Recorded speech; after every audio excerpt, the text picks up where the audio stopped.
मिटली आणि काय मिटलं का नाही ते दिसल तुम्हाला.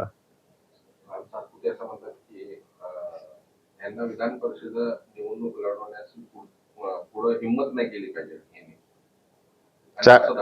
चार चार वेळा संपलेल्या व्यक्तीवर मी बोलत नाही.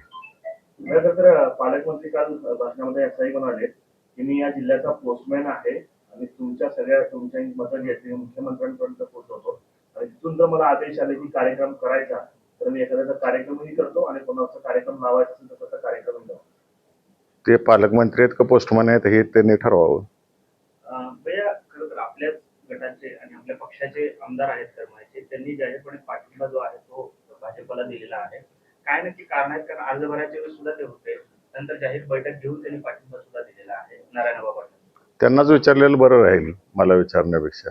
मला माझे मतदार माझ्या बरोबर आहेत, मतदारांबरोबर मी काम करतोय. त्यांचे जेडपी सदस्य आहेत त्यांचे काही किंवा जे पंचायत समिती ते सुद्धा त्या बैठकीत होते आणि कुठेतरी ते आपल्यापासून त्यांनी फारकत घेतली आहे का आणि याचा परिणाम आगामी लोकसभेवर होईल का? 600 अदृश्य मतदार माझ्या बरोबर आहेत. साहेब की राजेंद्र राऊत यांनी मध्यंतरी काही दिवस अगोदर डीसीसी बँकेचा घोटाळा बाहेर